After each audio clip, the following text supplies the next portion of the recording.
The Waits by L.P. Hartley.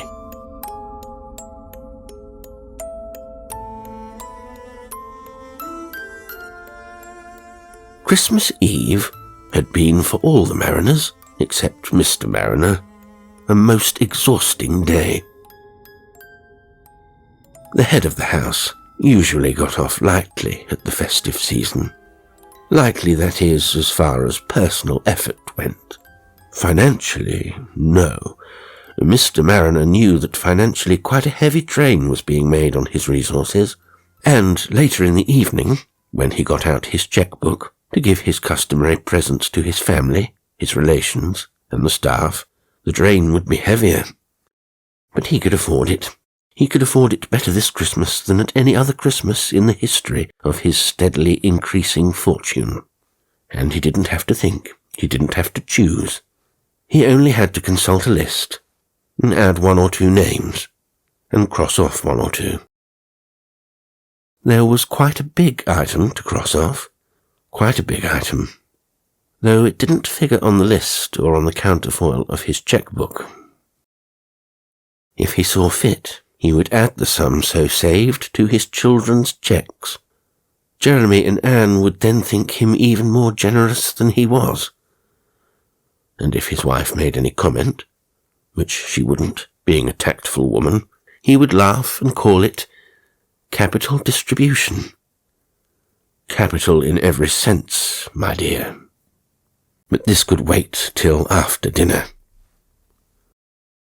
So, of the quartet who sat down to the meal, he was the only one who hadn't spent a laborious day.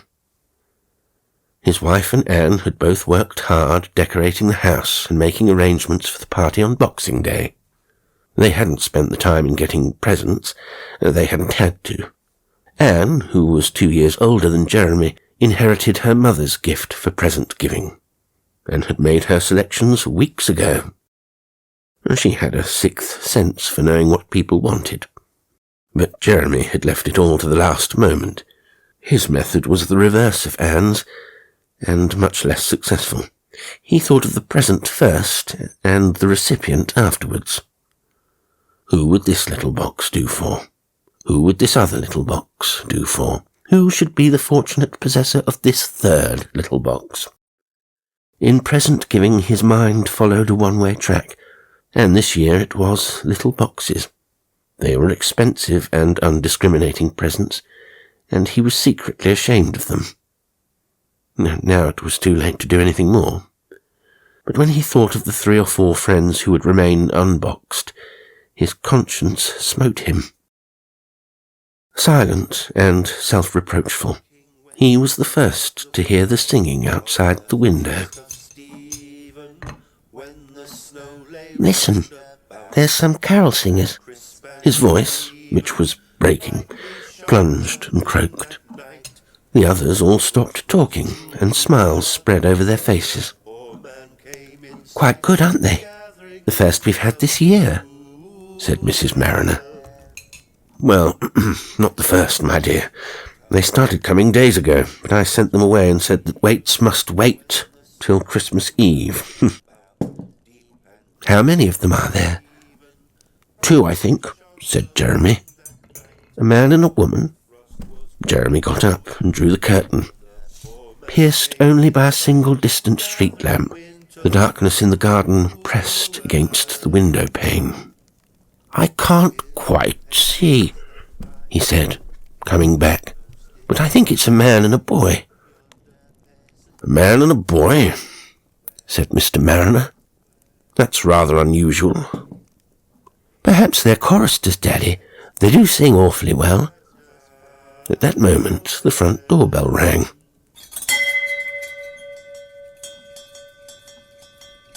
To preserve the character of the house, which was an old one, they had retained the original brass bell pull. When it was pulled, the whole house seemed to shudder audibly, with a strangely searching sound, as if its heartstrings had been plucked, while the bell itself gave out a high yell that split into a paroxysm of jangling. The Marriners were used to this phenomenon and smiled when it made strangers jump. Tonight it made them jump themselves. They listened for the sound of footsteps crossing the stone flags of the hall. But there was none. "Mrs. Parfitt doesn't come till washing-up time," said Mrs. Marriner. "Who'll go and give them something?" "I will," Anne said, jumping up. "What shall I give them, Daddy?" "Oh, give them a bob," said Mr. Marriner, producing the coin from his pocket. However complicated the sum required, he always had it. Anne set off with the light step and glowing face of an eager benefactor. She came back after a minute or two at a much slower pace, and looking puzzled and rather frightened. She didn't sit down, but stood over her place with her hands on the chair back. "He said it wasn't enough," she said. "Wasn't enough?" her father repeated. "Did he really say that?" Anne nodded. Well, I like his cheek." Even to his family, Mr. Marriner's moods were unforeseeable. By some chance, the man's impudence had touched a sympathetic chord in him. "Go back and say that if they sing another carol, they shall have another bob." But Anne didn't move. "If you don't mind, Daddy, I'd rather not." They all three raised questioning faces to hers. "You'd rather not? Why?" "I didn't like his manner." "Whose? The man's?" "Yes. The boy, you were right, Jeremy, it is a boy, quite a small boy, didn't say anything." "What was wrong with the man's manner?" Mr. Marriner, still genial, asked. "Oh, I don't know." Anne began to breathe quickly, and her fingers tightened on the chair back. "And it wasn't only his manner." "Henry, I shouldn't," began Mrs. Marriner warningly, when suddenly Jeremy jumped up. He saw the chance to redeem himself in his own eyes from his ineffectiveness over the Christmas shopping, from the general ineffectiveness that he was conscious of whenever he compared himself with Anne. "Here's the shilling," Anne said, holding it out. "He wouldn't take it." "This will make it 2, their father said, suiting the action to the word. "But only if they sing again, mind you." While Jeremy was away, they all fell silent. Anne still trying to compose her features. Mr. Marriner tapping on the table, his wife studying her rings. At last she said, "They're all so class-conscious nowadays." "It wasn't that," said Anne. "What was it?" Before she had time to answer, if she would have answered, the door opened, and Jeremy came in, flushed and excited, but also triumphant with the triumph he had won over himself. He didn't go to his place, but stood away from the table, looking at his father. "He wouldn't take it," he said. "He said it wasn't enough. He said you would know why." "I should know why?" Mr. Marriner's frown was an effort to remember something. "What sort of man is he, Jeremy?" "Tall and thin, with a pulled-in face." "And the boy?" "He looked about 7. He was crying." "Is it anyone you know, Henry?" asked his wife. "I was trying to think. Yes, no, well, yes, I might have known him." Mr. Marriner's agitation was now visible to them all, and even more felt than seen. "What did you say, Jeremy?" Jeremy's breast swelled. "I told him to go away." "And has he gone?"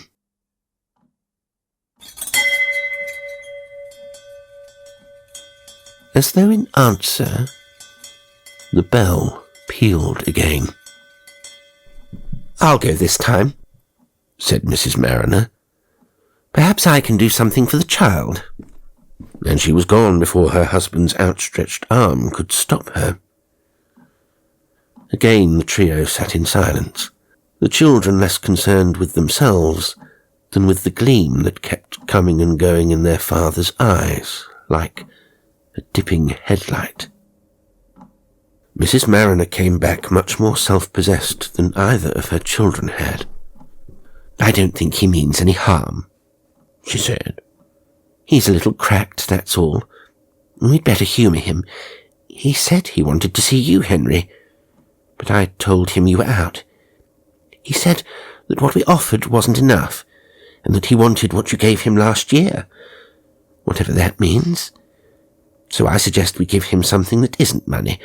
Perhaps you could spare him one of your boxes, Jeremy. Christmas box is quite a good idea." "He won't take it," said Anne, before Jeremy could speak. "Why not?" "Because he can't," said Anne. "Can't? What do you mean?" Anne shook her head. Her mother didn't press her. "Well, you are a funny girl," she said. "Anyhow, we can but try. Oh, and he said they'd sing us one more carol." They set themselves to listen, and in a moment the strains of "God Rest You Merry Gentlemen" began. Jeremy got up from the table. "I don't believe they're singing the words right," he said. He went to the window and opened it, letting in a puff of icy air. "Oh, do shut it. Just a moment. I want to make sure." They all listened, and this is what they heard. "God blast the master of this house, likewise the mistress too, and all the little children that round the table go." Jeremy shut the window. "Did you hear?" he croaked. "I thought I did," said Mrs. Marriner. "But it might have been bless. The words sound so much alike. Henry, dear, don't look so serious." The doorbell rang for the third time. Before the jangling died down, Mr. Marriner rose shakily. No, Henry," said his wife. "Don't go.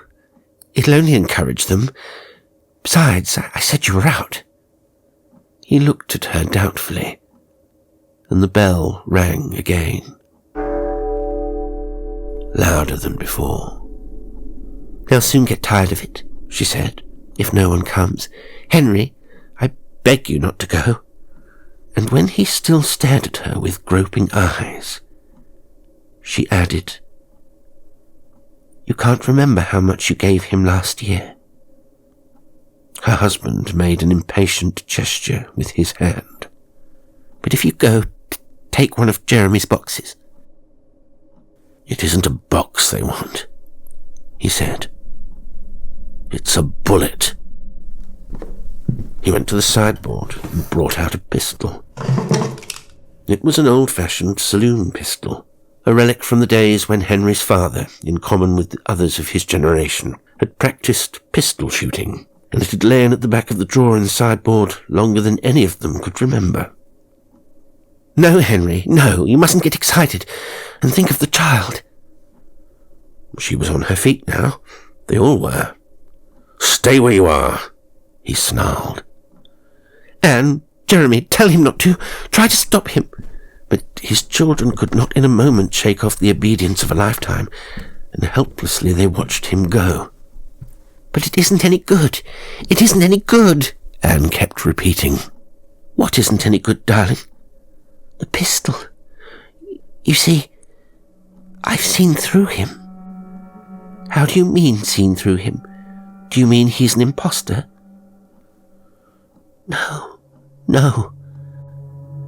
I've really seen through him." Anne's voice sank to a whisper. I saw the street lamp shining through a hole in his head. Darling, yes. And the boy too. Will you be quiet, Anne? Cried Jeremy from behind the window curtain. Will you be quiet? They're saying something. Now Daddy's pointing the gun at him. He's got him covered. His finger's on the trigger. He's going to shoot. No, he isn't. The man's come nearer. He's come right up to Daddy. Now he's showing him something. Something on his forehead. And, oh, if I had a torch. And Daddy's dropped it. He's dropped the gun. As he spoke, they heard the clatter. It was like the sound that gives confirmation to a wireless commentator's words. Jeremy's voice broke out again. He's going off with them. He's going off with them. They're leading him away. Before she or any of them could reach the door, Mrs. Marriner had fainted.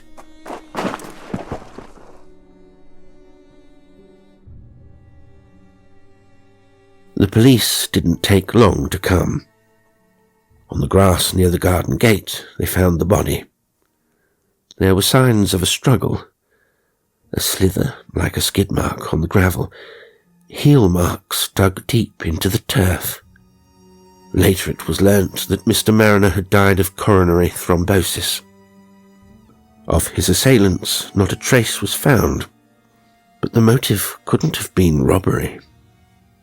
For all the money he had had in his pockets, and all the notes out of his wallet, a large sum was scattered around him, as if he had made a last attempt to buy his captors off, but couldn't give them enough.